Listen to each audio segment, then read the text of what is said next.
Most people think discipline is about willpower, but psychology shows that willpower is the least important part of discipline. The real problem is something much deeper. The real problem is that modern life is designed to destroy discipline. Your brain evolved to survive in a world of scarcity. Now it lives in a world of infinite comfort, infinite entertainment, and infinite distraction. And the result? Your brain is being trained every single day to avoid effort. This is why discipline feels impossible.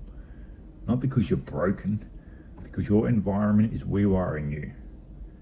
In this video, we're going to break down the psychology behind why discipline is so difficult today, and more importantly, how we take control of it again. Your brain has one primary goal: conserve energy. From an evolutionary perspective, effort is dangerous. For most of human history, effort meant risk. Hunting required energy. Exploring required energy. Fighting required energy. So the brain evolved a simple rule: if you can achieve the same reward with less effort, do that. This worked perfectly in a world where rewards were rare, but today, rewards are everywhere. Food requires no effort. Entertainment requires no effort. Dopamine requires no effort. Your brain is consistently being offered the easy version of every reward.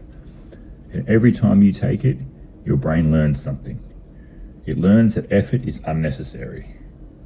Over time, this creates what I call the comfort trap. The more comfort you consume, the more effort begins to feel painful. Not physically painful, psychologically painful. That's why opening social media feels effortless, but starting a difficult task feels like lifting 1,000 kilograms.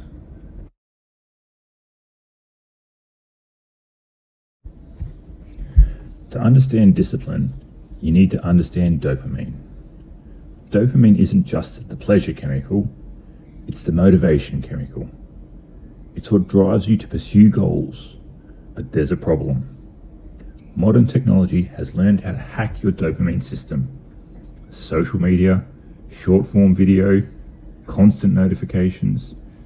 These platforms are engineered to give your brain rapid, unpredictable rewards. And that unpredictability is powerful. It's the same psychological mechanism used in slot machines. Your brain keeps checking because it expects the next reward. And over time, something dangerous happens. Your dopamine system becomes desensitized to slow rewards. Deep work, learning, building skills, these activities provide delayed rewards. If your brain is constantly used to instant dopamine, slow rewards start to feel unbearable. This is why focus feels impossible. Your brain isn't broken. It's just simply been trained to expect instant stimulation.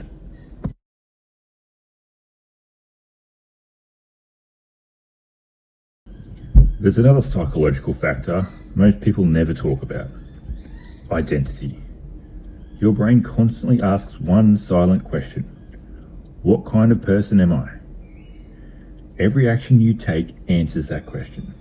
When you skip work, when you procrastinate, when you avoid difficulty, your brain records these actions as evidence that you are someone who avoids effort. Over time, these small pieces of evidence build a powerful identity. Not consciously, subconsciously. And once an identity forms, your brain begins protecting it. If you believe you're undisciplined, your mind will unconsciously guide you back to behaviors that confirm that belief. This is why people constantly return to their old habits. They're not fighting a lack of willpower.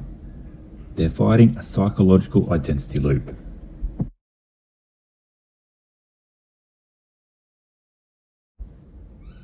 So how do you escape this? Not through motivation. Motivation is temporary. Real discipline comes from architecture. Designing your life in a way that makes discipline easier and distraction harder. There are 3 parts to this architecture. The first, environment control. Your environment shapes your behavior more than your intentions. Remove triggers that destroy your focus. The second, dopamine reset. Reduce the constant stimulation that's training your brain to expect easy rewards. This allows slower, meaningful work to feel satisfying again. And the third, identity reinforcement. Start proving to yourself that you are someone who does difficult things, not through massive changes, through small, consistent actions. Every time you follow through on a commitment, you create evidence. Evidence that a new identity is forming, an identity built on discipline.